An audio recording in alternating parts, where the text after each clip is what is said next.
आप मुझे सुन रहे हो टैक्स जंक्शन पर। तो दोस्तों, नेशनल एजुकेशन पॉलिसी 2020 जब से आया है तब से लोगों के मन में तरह तरह के सवाल आ रहे हैं, और वो सवालों के जवाब देने के लिए आज अपने स्टूडियो में आए हैं Sadashiv Upale sir. Sadashiv Upale sir education industry में 16 साल से काम कर रहे हैं। सर की अगर बात करें तो वो महाराष्ट्र और गोवा सेक्शन के संयोजक है, और वो संयोजक है विद्या भारती के। अगर विद्या भारती की बात करें तो विद्या भारती अखिल भारतीय शिक्षा संस्था है, और वहां पे ऑलमोस्ट 30 लाख से ज्यादा स्टूडेंट्स पढ़ते हैं, और उनके अपने देश में 13,000 से ज्यादा स्कूल्स है। तो हम सदाशिव उपाले सर उर्फ भाई उपाले सर, उनका स्वागत करते हैं हमारे स्टूडियो में। नमस्कार सर। नमस्कार। हाँ हाँ। तो सर, पहला मेरा आपको सवाल है कि ये जो एनईपी 2020 आया तो उसके बाद क्या सीबीएसई, आईसीएसई और जो स्टेट बोर्ड है वो सब बंद होने वाले हैं क्या, कि वो वैसे ही कंटिन्यू रहने वाले हैं? सामान्यतः स्टेट बोर्ड या सेंट्रल बोर्ड जो भी है वो चालू रहेंगे, लेकिन उनका काम करने का जो आज तक का जो तरीका है वो उनको बदल। ये जो राष्ट्रीय शिक्षा नीति आए है, जैसे कि उसमें कहा है कि 5वीं कक्षा या वहां की जो स्थानीय भाषा है, बोली भाषा होगी शायद, तो उसमें बच्चों को पढ़ाई कराना आवश्यक भाव है। तो ये सभी बोर्डों को अपने जो क्रियाकलाप है वो आज तक जो चलते थे वो बदलने पड़ेंगे। Okay okay okay.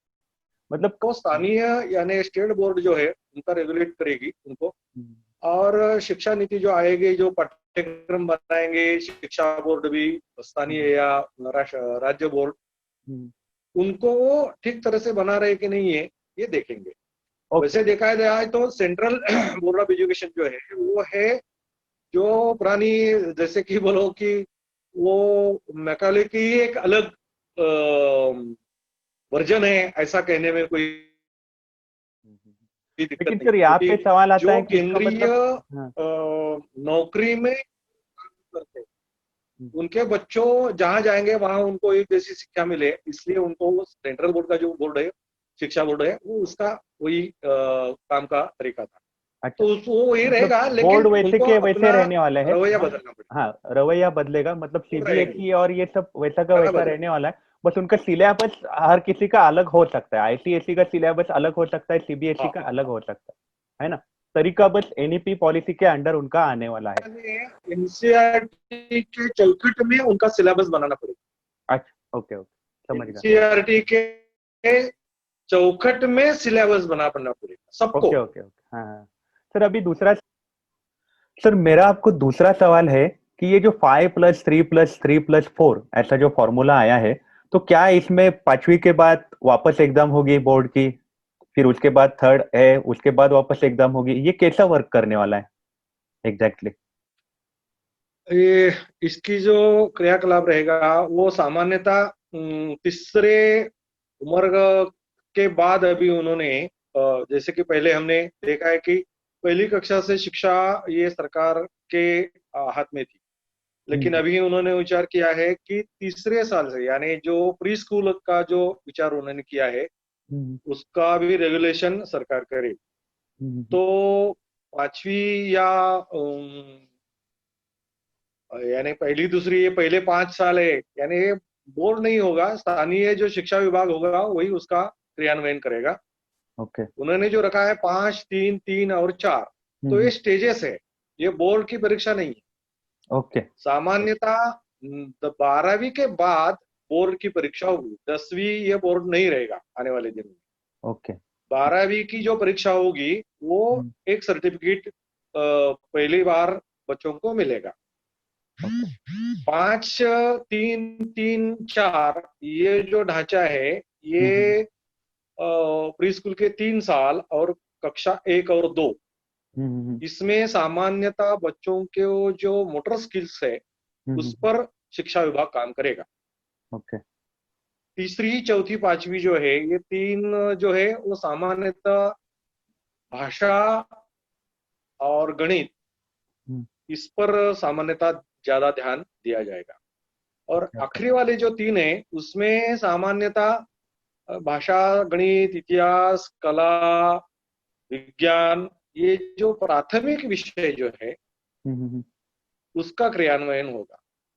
Okay okay. सामान्यतः इन 11 सालों में, 11 साल की जो पढ़ाई है उसके बाद 9वीं कक्षा में जो बच्चे प्रवेश लेंगे, तो वो प्रवेश लेते समय ये 11 सालों में बच्चों में क्या एप्टीट्यूड है उसके अनुसार उसने 9वीं कक्षा में प्रवेश लेना है। और 4 साल शिक्षा करने के बाद, पढ़ाई होने के बाद फिर जो सर्टिफिकेट मिलेगा उसमें सामान्यतः बच्चों को इन 4 सालों में जो एप्टीट्यूड टेस्ट के आधार पर जो प्रवेश लेते हैं, जो विषय लेते हैं, जो सब्जेक्ट लेते हैं, उसके आधार पर उनके पास एक जीवन कौशल्य रहेगा, लाइफ स्किल जिसको कहते हैं, जिसके आधार पर बच्चे अपना व्यवसाय, उद्योग जो भी है, नौकरी भी करनी है, तो उसके आधार पर बच्चे वो सर्टिफिकेट के आधार पर पा सकते हैं। उसी में अगर डिग्री लेनी है या पोस्ट डिग्री करनी है या शोध करना है, उसके आधार पर कर सकते हैं। इन 4 सालों में भी, यानी 9वीं से 12वीं तक के 4 सालों में भी बच्चे सब्जेक्ट बदल भी सकते हैं, ओके। आगे भी बदल सकते हैं। आगे चलकर बच्चों को अगर लगता है कि जो मैंने विषय लिया है उसमें अपेक्षित गुण नहीं मिले हैं या मानांकन नहीं मिला है, तो उसके लिए उन्होंने 2 साल 2 बार ये रखा है क्या, जिसको उनका क्षमता बढ़ाने का या अच्छे गुण प्राप्त करने का 2 बार का प्रयत्न उनके लिए रखा है। Okay okay okay. उसके लिए बाहर नहीं होना पड़ेगा। अगर बच्चे को किसी भी समय बाहर पढ़ना है तो उसके हाथ में 12वीं के बाद कोई ना कोई तो एक सर्टिफिकेट रहेगा, या 12वीं के बाद जैसे जिसे कहेंगे कि वो 12वीं का बोर्ड रहेगा, तो 12वीं का एक स्किल सर्टिफिकेट उसके हाथ में होगा। ओके। अभी ये जो हाँ, लेकिन ये जो रिपोर्ट कार्ड की जो बात होती है, जैसे रिपोर्ट कार्ड मिलने वाला है, तो क्या वो हर स्टेज के बाद मिलने वाला है कि हर साल मिलने वाला है? जो रिपोर्ट कार्ड अलग हर टाइप का साल आने वाला है, ऐसी कुछ बात हो रही है? रिपोर्ट कार्ड तो हर साल मिलेगा। हर साल मिलेगा, ओके। रिपोर्ट कार्ड हर साल मिलेगा, हम्म लेकिन रिपोर्ट का जो रवैया होगा वो भी अलग होगा। मूल्यांकन जो होगा, परीक्षाएं जो होगी, वो सिर्फ लिखाई पर नहीं होगी। ओके। यानी 100 मार्क्स के पेपर्स इसके आधार पर गुण मिलेंगे, रिपोर्ट होगा, ऐसा नहीं होगा। जैसे कि 2007 के बाद में सीसी नाम का मूल्यांकन रखा था, उसका हमने गंभीरता से उपयोग, उसका क्रियान्वयन नहीं किया। लेकिन इस बार उसी तरह का सीसी के आधार पर ही सामान्यता, यानी साल भर बच्चे क्या करते हैं, क्योंकि इसमें सिर्फ थियरी नहीं है इस अभ्यासक्रम में पूरे, तो इसमें एक्टिविटी भी है, अनुभव आधारित है। तो ये सबके, यानी बच्चे थियरी पढ़ेंगे और कुछ प्रैक्टिकल भी करेंगे, कुछ अनुभव लेंगे, और इसके बाद में जो भी करेंगे उसके आधार पर रिपोर्ट कार्ड बनेगा। 100 मार्क्स का पेपर लिखना, ये ढांचा अभी बदलेगा, ये नहीं रहेगा। लिखने का कुछ न कुछ रहेगा, तो उसके उसके जो गुण है, मार्क्स है, वो मिलेंगे, लेकिन कुछ करना भी पड़ेगा।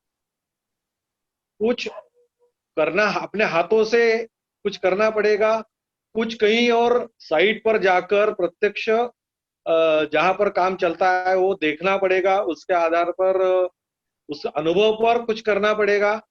ऐसे सभी क्षमताओं का विकास जो पहले 11 साल होगा, उसके आधार पर 9वीं से 12वीं की पढ़ाई, और उसके बाद उसको एक, जिसको लाइफ स्किल जिसको कहते हैं, उसका सर्टिफिकेट मिलेगा। और आगे जब उसमें उसको अगर काम करना है या और भी किसी विषय में काम करना है तो भी वो कर सकता है। Okay okay okay.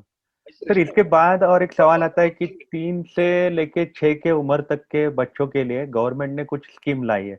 वो एग्जैक्टली क्या है? 3 से लेके 6 तक के उम्र के बच्चों के लिए क्या है वो एग्जैक्टली? वो सामान्यतः ऐसा अनुभव है, गत कुछ सालों में अनुभव ऐसा है कि सभी मानस तज्ञ और शिक्षा तज्ञ भी ये अभी मान्य कर रहे हैं कि सामान्यतः 0 से 6 तक बच्चों के 90% बुद्धि का विकास होता है। तो इसलिए ये 3 सालों में, यानी 3 से 4, 4 से 5, 5 से 6, इन 3 सालों में बच्चों के उस बुद्धि विकास के लिए उसका आधार होता है उसका मोटर स्किल्स जो है उसका डेवलपमेंट करना। ओके। तो ये 3 साल में मोटर स्किल्स होंगे उसका विकास करना, इस पर ज्यादातर ये रहेगा, पढ़ाई लिखाई नहीं रहेगी। अच्छा। ये तो 2007 से ही एनसीईआरटी ने कहा था कि बच्चों के मोटर स्किल्स से, इसलिए आप अभी भी पहली कक्षा की अगर पाठ्यक्रम देखेंगे एनसीईआरटी ने जो कहा है तो उसमें उसका जिक्र है कि बच्चों को उसी आधार पर उनके क्षमता उनका विकास करना, यानी स्किल डेवलपमेंट करना, इसका हम्म। आग्रह रखा है।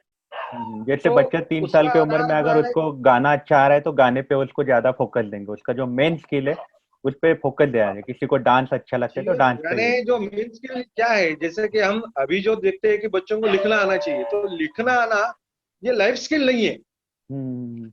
बच्चे, लेकिन पूरे हाथ का उपयोग करना ये हम्म। लाइफ स्किल है। हम्म। हाथ का सिर्फ उपयोग पढ़ाई लिखाई करना इतना ही नहीं है, और भी इतने इतने अनुभव या कौशल्य है हाथ के, उसको सबको विकसित करना है।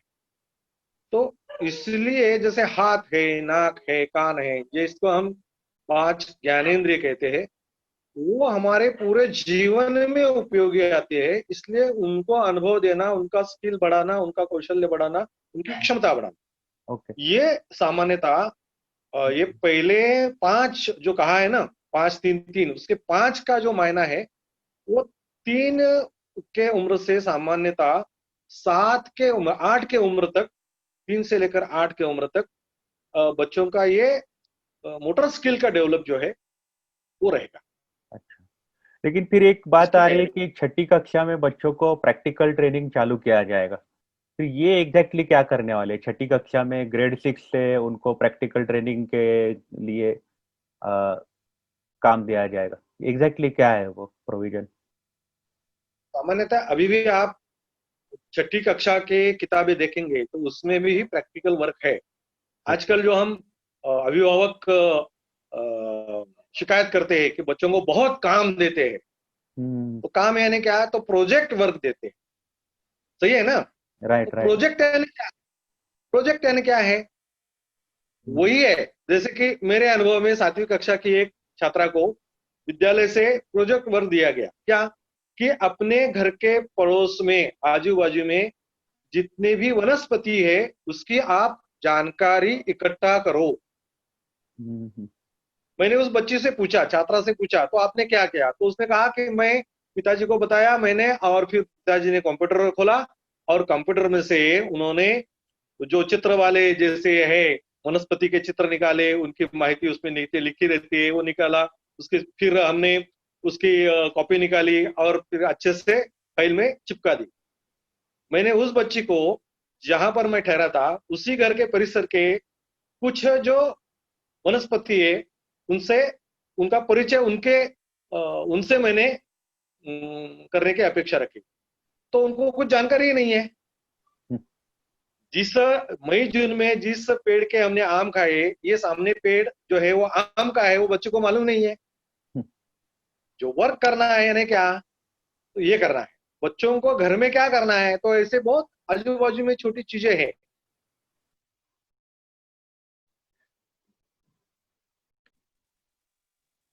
पाठ्यक्रम के माध्यम से होगा वो, इसलिए अनुभव देना, जैसे कि मैंने कहा कि अभी अभी महाराष्ट्र में कुछ विद्यालय है, तो बच्चों को किताब में जो पाठ है, समझो एक किसी बिस्कुट बनाना, ऐसा समझो पाठ है, तो परिसर में बिस्किट का कारखाना कहाँ है, फैक्ट्री कहाँ है, वहां पर बच्चों को ले जाते हैं और पूरी प्रक्रिया दिखाते हैं बच्चों ओके को, ओके ये अनुभव कराना है।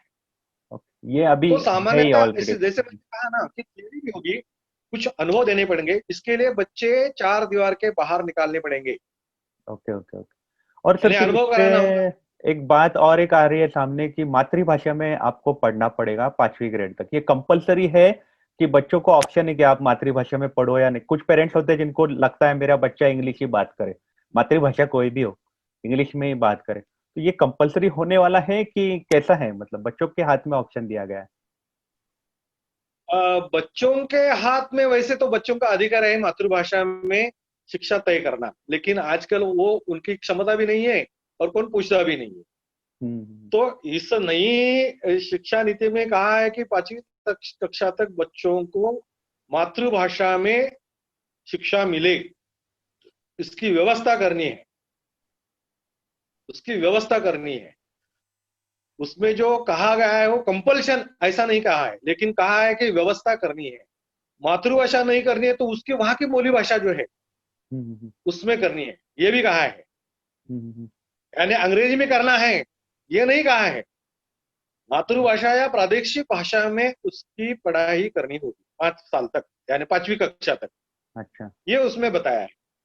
अभी अभी एक जो राष्ट्रीय शिक्षा सचिव है उनकी एक कहीं वक्तव्य आया है, उसमें उन्होंने कहा है कि ये कंपलसरी है, लेकिन उसमें जो ड्राफ्ट ने जो कहा है उसमें उन्होंने मैंडेटरी कहा है, यानी आपने करना है, करना ही है, ऐसा नहीं कहा है।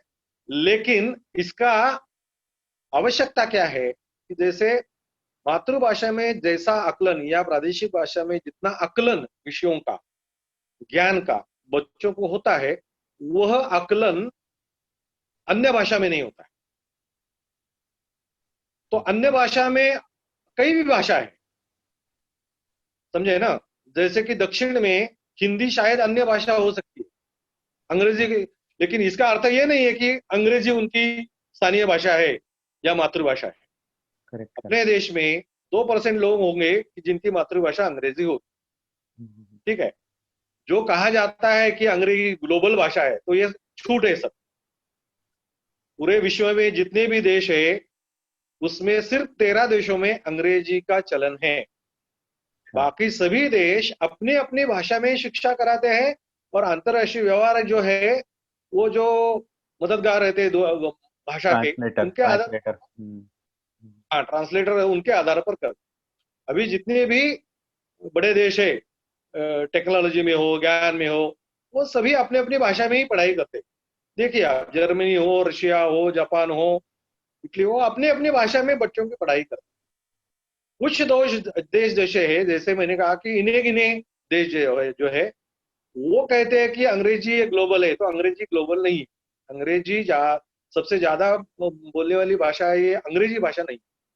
तो इसलिए हमारा हमारा देश का हित देखे तो देश का हित का क्या है, तो आकलन होना, विषयों का आकलन होना, वो अगर होना है तो मातृभाषा में जिसको भाषा या मातृभाषा इसमें पढ़ाई करनी हो। तो सर इसमें और एक विषय इसमें और एक बात अंग्रेजी भाषा एक भाषा एक भाषा इस दृष्टि से आपको अंग्रेजी पढ़नी है तो उसमें कोई दुविधा ही नहीं है। अंग्रेजी माध्यम में पढ़ना, मीडियम में पढ़ना और अंग्रेजी भाषा पढ़ना, ये तो अलग बात है, वो हमने ध्यान में रखनी चाहिए। तो फिर इसमें और एक सवाल आता है कि अगर आपको मातृभाषा में पढ़ना है, वो उन्होंने सजेशन दिया है, वो कुछ कंपल्स नहीं है, तो फिर ये संस्कृत जो भाषा है, संस्कृत किसी की भी मातृभाषा तो नहीं होती, तो फिर वहां पे ऐसा सुझाव दिया गया है कि आपको संस्कृत पढ़ना पड़ेगा, वो एग्जैक्टली क्या है प्रोविजन? हम संस्कृत के बारे में अभी जो बातें जानते हैं, जैसे संस्कृत को कालबाह्य ठहराने की एक चाल चली है, जैसे कि ये मृत भाषा है, हाँ। लेकिन हम जानते हैं कि आज के ये कंप्यूटर युग में संस्कृत ही कंप्यूटर के लिए सबसे अधिक उपयुक्त भाषा है, ये तो सिद्ध हुआ है। संस्कृत की लिपि जो है वो है देवनागरी। सामान्यता अपने देश में ज्यादातर देवनागरी लिपि का ही, यानी मातृभाषा कोई भी हो लेकिन देवनागरी लिपि का ही ज्यादा से ज्यादा उपयोग किया जाता है। संस्कृत के बारे में और एक एक बात कही जाती है कि संस्कृत मृत भाषा नहीं है, तो यह अमृत भाषा है, ये ज्ञान भाषा है। हमारे पुराना जो भी है, जो आज हम कहते हैं कि ये संस्कृत में था, ये संस्कृत में है, जितने भी नए खोज बीन होती है और वो हमारे सामने आते हैं और बाद में कहा जाता है कि ये संस्कृत में हमारे इसमें है, वेद में है, उपनिषद में है, ऐसा कहा जाता है। लेकिन हमें ही मालूम नहीं है, क्योंकि हमें संस्कृत की जानकारी नहीं। संस्कृत के बजाय हमारे ऊपर अंग्रेजी थोपी गई और इसलिए संस्कृत का आना यानी संस्कृत भाषा आना यानी इससे हमारे ज्ञान की जो जितनी भी कवाड़े हैं वो भी खुल जाएंगे ना। Correct correct correct. सिर्फ अंग्रेजी से ही ज्ञान मिलता है, ये जो भ्रम है उसको दूर करने की आवश्यकता है। इसलिए उन्होंने सुझाव दिया है कि शुरुआत से संस्कृत के कारण से हमारी भाषा शुद्ध हो जाती है, हमारे उच्चार, हमारी वाणी स्वच्छ होती है। ये तो सिद्ध है कि जितने जल्दी संस्कृत का आपका उच्चारण हो जाएगा, इसलिए तो हमारे घरों में संस्कृत श्लोक है, मंत्र है। विद्यालय में जाने के पहले से ही दादा दादी नाना नानी उनके पठन से जो हमने सुना है और वही मुखपाठ होकर हमारी वाणी शुद्ध हुई। तो इसका एक वैज्ञानिक परिणाम भी है, उसका लाभ हमें मिले इसलिए संस्कृत का उन्होंने सुझाव पढ़ाई में रखा है। और एक सर अभी जैसे हम बोल रहे हैं हमारी संस्कृति का परिचय भी उसी से हो जाएगा। Correct correct. तो जो अभी जिसका जिक्र पूरे पढ़ाई में रखा है। और एक सवाल आ रहा है सर कि जैसे अभी एजुकेशन अभी अच्छा मिलेगा बच्चों को, उनके स्किल के हिसाब से मिलेगा, लेकिन उसमें एक मुद्दा उन्होंने डाला हुआ है कि फी जो है, पेरेंट्स होते हैं वो पैसे के लिए बहुत कंसर्न होते हैं, तो गवर्नमेंट उसमें अपना ध्यान देने वाली है कि पब्लिक इन्वेस्टमेंट ज्यादा होगा उसमें। तो वो एग्जैक्टली क्या होने वाला है? फी बहुत कम होने वाली है पढ़ाई की कि कैसे होने वाला है? प्राइवेट स्कूल कैसे वर्क करेंगे ऐसे केसेस में? सामान्यतः 3 बातों का इसमें विचार किया है। जैसे कि हमारे पुराने जमाने में हमारे यहाँ की शिक्षा ये सरकार नहीं देती थी, यानी उस समय जो व्यवस्था थी, राजा था, तो पूरी व्यवस्था राजा नहीं करते, तो समाज भी इसका ख्याल रखता था शिक्षकों का। गुरुकुल जो थे वो गुरुकुलों को कुछ मात्रा में राजा मदद करते थे। ओके। और सामान्यतः अभिभावक भी अपनी क्षमता के अनुसार उसमें व्यय करते थे और बाकी का समाज पोषित ही हो जाता था। अभी के इस नए विषय में नए क्या जो रचना बनाई और बना रहे उसमें तीनों का उन्होंने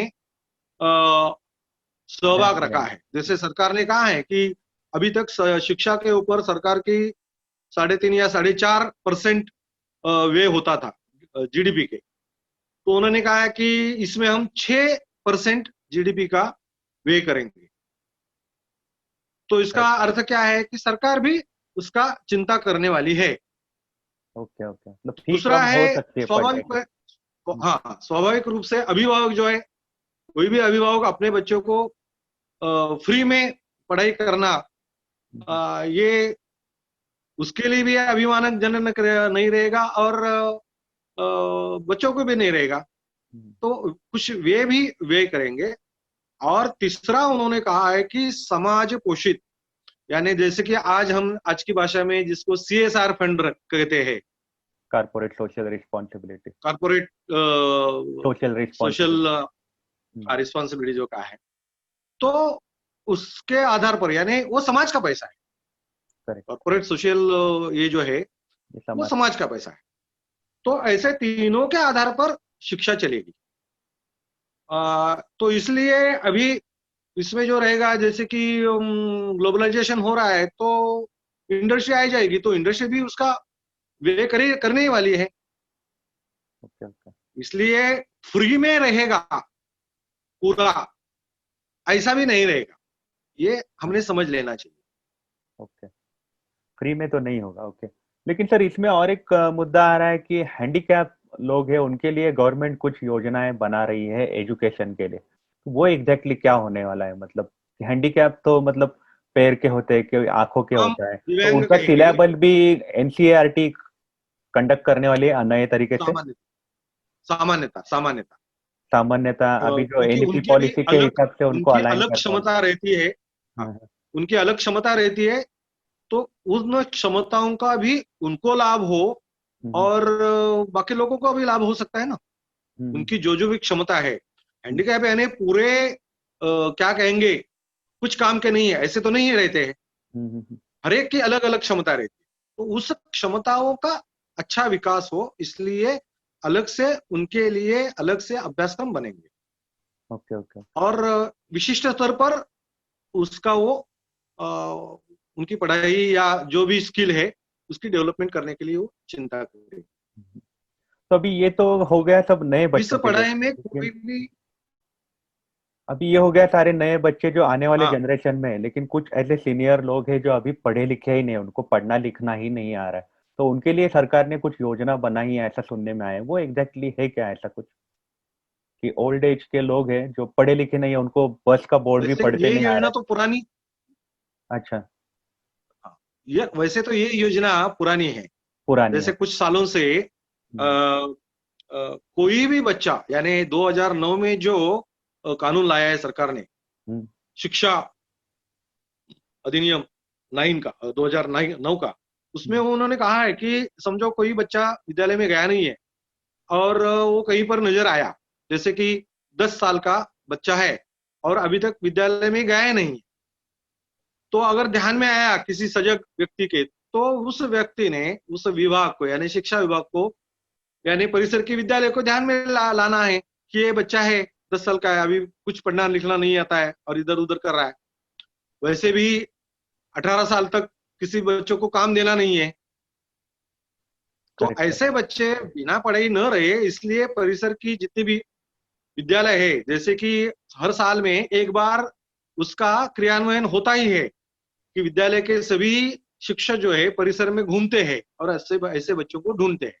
अगर समझो 10 साल का बच्चा मिला तो उसको 10 साल के अनुसार यानी 6 साल में पहली कक्षा में होना चाहिए, तो 10 साल में कौन सी कक्षा में होना चाहिए, चौथी कक्षा में होना चाहिए। कक्षा में होना चाहिए। तो उसको चौथी कक्षा का दाखिला देते हैं यानी उसको उसमें दाखिल करते डायरेक्ट डाल देते हैं। और हाँ, पिछले जितने भी उसके क्षमता है वो विकसित करने के लिए विद्यालय के पहले यानी विद्यालय शुरू होने के पहले और विद्यालय समाप्त होने के बाद 1 घंटा ऐसे बच्चों के लिए शिक्षक अपना समय देना है और उनका क्षमताओं का विकास करना है, ऐसा नियम है।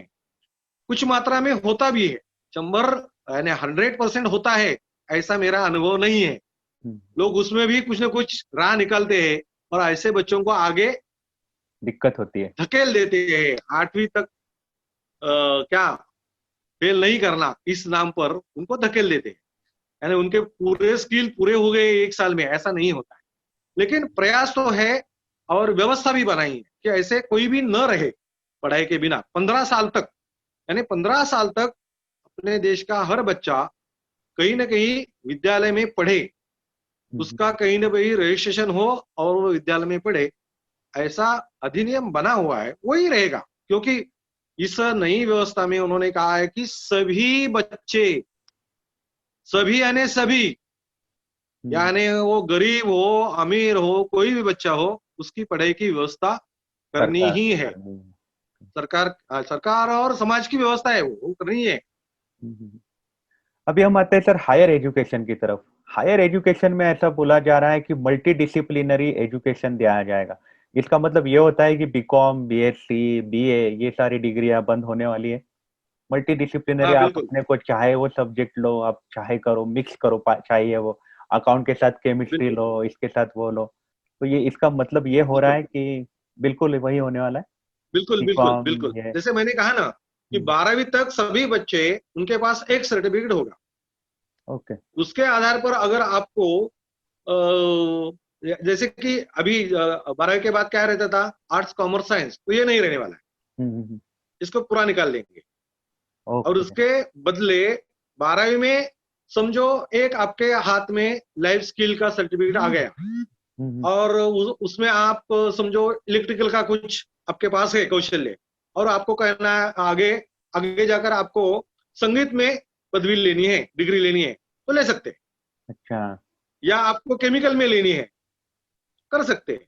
अच्छा। आप खेती में करना है, कोई अलग काम करना है, कर सकते हैं, क्योंकि आपके पास एक तो लाइफ स्किल का है। तो आगे जाकर यानी आप इलेक्ट्रिकल है इसलिए यानी इलेक्ट्रिकल का काम करने वाले स्किल आपके पास है, यानी उसी में आपको डिग्री करनी है, ये कोई आवश्यकता नहीं। वो करते समय भी अगर आपको 1 साल आपने किया और आपके ध्यान में आया इस पे नहीं जमता है, तो आपका 1 साल क्या गया, ऐसा हो जाएगा। ऐसे गया, ऐसा नहीं मानेंगे। तो जो भी किया है उसका भी आपके पास एक सर्टिफिकेट, तो ये एक वहां में साल जो उसी भी पे आप आने करेंगे। वाला था कि ये जो एकेडमिक क्रेडिट बैंक जो बोला जा रहा है, ये तो पहले से था ही ना। मतलब 11वीं में मान लो कि मैंने छोड़ दिया कॉलेज 11वीं पास करके, तो वापस ज्वाइन करूंगा तो 11वीं से तो मैं वैसे भी ज्वाइन करने वाला ही था। तो ये एग्जैक्टली अभी हाँ, ये क्या जैसे कि है बाहर से आप एकेडमिक क्रेडिट? 12वीं कक्षा की परीक्षा देकर आप पास हो जाते थे और आप उसके आधार छोड़ पर दिया। आगे भी डिग्री भी ले सकते थे। हाँ, हाँ, वैसे भी होता फिर आते थे है। वापस लेकिन एफवाई से वापस ज्वाइन आर्ट्स करते थे। कॉमर्स साइंस में वो जो अभी पैक किया था वो नहीं रहेगा। अच्छा, तो ये क्रेडिट बैंक का एग्जैक्टली मीनिंग क्या निकल रहा है? मुझे वो थोड़ा सा एक कंफ्यूजन हो वो रहा है। अभी उसमें उन्होंने ज्यादा स्पष्ट नहीं किया है। ओके। जैसे मैंने अभी कहा ना कि समझो मैंने 1 साल जो भी किया है किसी विषय में, हम्म। तो वो फेल हुआ ऐसा नहीं होगा। हम्म। आने वाले यानी दूसरे विषय में समझो अगर मुझे कुछ करना है हम्म। तो उसके लिए उसका वो जोड़ देंगे, ऐसा लगता है। ओके। जब वो जो 1 साल पुराना उसको जोड़ आपका जो देंगे। भी है जोड़ देंगे उसके साथ। ओके हाँ, ओके वो नए इसमें जोड़ देंगे। Okay okay. फिर यहाँ पे और एक बात आ रही है सामने की मेरू बनेगा। मेरू मतलब multi disciplinary education research university, जहाँ पे आईआईटी वगैरह टाइप का एक एजुकेशन होगा। ये क्या है एग्जैक्टली मेरू की ये लोग जो बात कर रहे हैं वो? MERU में? उस पर अभी ज्यादा दिया नहीं है उन्होंने, अभी अच्छा, चल रहा इस है। पे बस। ये हाँ, ये वन लाइनर सिर्फ ही ये दिया है अभी जो, एक्चुअली, बहुत क्लैरिटी नहीं आ रही है बहुत चीजों में। हाँ, हाँ, अभी उस वन पर लाइनर। ज्यादा उन्होंने यानी उसका अभी 2 दिन से जो दिया है हम्म। उस पर भी उनकी सूचनाएं वो मांग रहे हैं। अच्छा। ओके जैसे कि ओके। आपकी ये प्रश्न है तो आप ये भी प्रश्न उनको पूछ सकते हैं कि इसमें और क्या करने वाले हैं, ऐसा पूछ हाँ भी सकते हैं। हाँ। हाँ, फिर उसमें सूचनाएं उन्होंने मांग एक रहे हैं। मुद्दा भी डाला है कि भारतीय उच्च शिक्षा आयोग बनने वाला है। ये क्या है? मतलब हम्म। यूनिवर्सिटी बंद होने वाले है क्या और भारतीय उच्च शिक्षा आयोग रहेगा, ऐसा है क्या कुछ? जो अभी नहीं, पुणे यूनिवर्सिटी नहीं बंद यूनिवर्सिटी, होगी। Mumbai university, DU. यूनिवर्सिटी नहीं बंद होगी। हाँ, फिर एग्जैक्टली कैसे यूनिवर्सिटी नहीं काम बंद करने वाले होगी। यूनिवर्सिटी? इन पर अथॉरिटी करके, और अथॉरिटी और जिसका संशोधन और विकास करने की जो व्यवस्था है वो रहेगी। अच्छा। और फिर रेगुलेटरी बोर्ड रहेगा। ये सब रहने वाले ही है, यूनिवर्सिटी वगैरह सब हाँ, रहने वाले ही है, वो यूनिवर्सिटी बंद नहीं हो रहेगी। रहा है। और यूनिवर्सिटी हमारी जो अ, लोक संख्या है उसके अनुपात में यूनिवर्सिटी है ही नहीं है हमारे पास। ओके। बहुत कम है यूनिवर्सिटी हमारे देश में। हम्म। हमारी जो लोक संख्या यानी तरुणों की भी लोक संख्या हम्म। जितनी है और उसके अनुपात में जितनी यूनिवर्सिटी चाहिए उतनी यूनिवर्सिटी हमारे देश में है ही नहीं। Correct correct. इसलिए गत कुछ सालों से उन्होंने कुछ शिक्षा संस्थानों को डीम्ड यूनिवर्सिटी का जो उन्होंने दर्जा दिया है ना, उसका कारण वही है तो वो सब बंद होने वाला कि है जो, ऐसा बोल रहे हैं ना ये लोग कि वो सब बंद होगा ना, जो डीम नहीं नहीं, डिग्रियां बंद दे नहीं रहे, होगा, उसका अलग रूप होगा, अफिलिएटेड अलग रूप होगा। डिग्रियां देने वाले हैं, वो सब बंद होगा ना? अफिलिएटेड कुछ डिग्रियां देने वाले। डिग्रिया डिग्रिया आजकल जो चल रही है वो डिग्रिया बंद होगी, लेकिन ये जो यूनिवर्सिटीज है, ये संस्थान है, वो तो नहीं बंद होंगे ना। अच्छा। ओके ओके उनके माध्यम से ही उनके माध्यम से ही शिक्षा विभाग चले। ओके। सरकार पूरा का पूरा अपने हाथ में नहीं लेने। ऐसी फिर जो समाज पोषित जो संस्थाएं हैं उनके आधार पर ही शिक्षा चलेगी। क्योंकि मतलब हम्म। मैकाला आने के पहले शिक्षा विभाग ये सरकार के हाथ में था ही नहीं ना। हम्म। इसका मतलब अभी मान लो कि बीकॉम BSc ये सब बंद होगा, मतलब MCOM MSc ये सब भी बंद होने वाला है इन शॉर्ट, कि बीकॉम हाँ, के बेस पे MSc आप बनते थे, अब ये सब बंद होने वाला है सब कुछ? नहीं, बंद नहीं होने वाला है, उसका उन्होंने ढांचा बदला है। अच्छा, ढांचा बदला है। जैसे कि, हाँ, ढांचा बदला है। जैसे कि 3 साल की डिग्री के बाद आप 1 साल में पोस्ट ग्रेजुएशन करें। उसको क्या कहना है, एमए कहना है, एमकॉम कहना है, एमएससी कहना है। ये आपका। एमए क्यों, तो आर्ट्स था इसलिए एमए हाँ हाँ हाँ हाँ हाँ है ध्यान में ना। हाँ हाँ, हाँ हाँ तो एमएससी क्यों, तो साइंस था इसलिए एमएससी, मास्टर इन साइंस। हाँ लेकिन मास्टर मास्टर की डिग्री रहने वाली है। हाँ आप हाँ। पीएचडी की डिग्री रहने वाली है। उसके जो व्यवस्था जो है उसको क्या कहना आपने, वो तय होगा। सिलेबस बदल उसको, जाएगा इन शॉर्ट, बाकी सारा। हाँ, ये। सिलेबस और उसका ढांचा बदल जाए। ढांचा बदल जाए। लेकिन वो संशोधन की आवश्यकता है ना भाई, डॉक्टर है तो संशोधन आवश्यकता है ही। Correct correct. एमफिल और वैसे जो अभ्यासक्रम थे वो उन्होंने निकाले। हाँ, ये ऐसे स्पेसिफिक लिखा है उन्होंने, एमफिल निकलने वाला है, हाँ, इसका एमफिल मतलब ये वैसे हो रहा है एमफिल को कि निकाल एमकॉम रहने वाला दिया, है, या ऐसा मीनिंग भी निकल रहा है। हाँ, या बीए के बाद ये अभी चल रहा है, बीए के बाद 2 साल बीएड। तो उन्होंने कहा है अगर बीएड आपको करना ही है आगे चलकर, तो आपको 12वीं के बाद ही 4 साल का इंटीग्रेटेड बीएड करना अच्छा। है। समझो, आपको डिग्री के बाद करना है तो 2 साल का है, और पोस्ट ग्रेजुएशन के बाद करना है बीएड तो 1 साल का बीएड। तो अच्छा। ऐसी सुविधा तो पहले नहीं थी। हम्म। अगर आपको शिक्षक ही होना है तो हम्म। आपको 12 के बाद ही तय करना है। अगर समझो नहीं किया तो फिर डिग्री के बाद 2 साल, करेक्ट या करेक्ट पोस्ट करेक्ट। ग्रेजुएशन के बाद 1 साल। ओके। ऐसी व्यवस्था उन्होंने रखी। तो अभी हमने सबसे क्रम का सपोर्ट करे, मतलब स्वागत नए करते हैं। जनरेशन के लिए ये स्कीम बहुत अच्छी है। सर ने अपने को तरह बहुत तरह के अच्छी रही। एग्जाम्पल्स दिए हैं। हमने बहुत कोशिश करी है चीजों को क्लैरिटी लेने की सर से।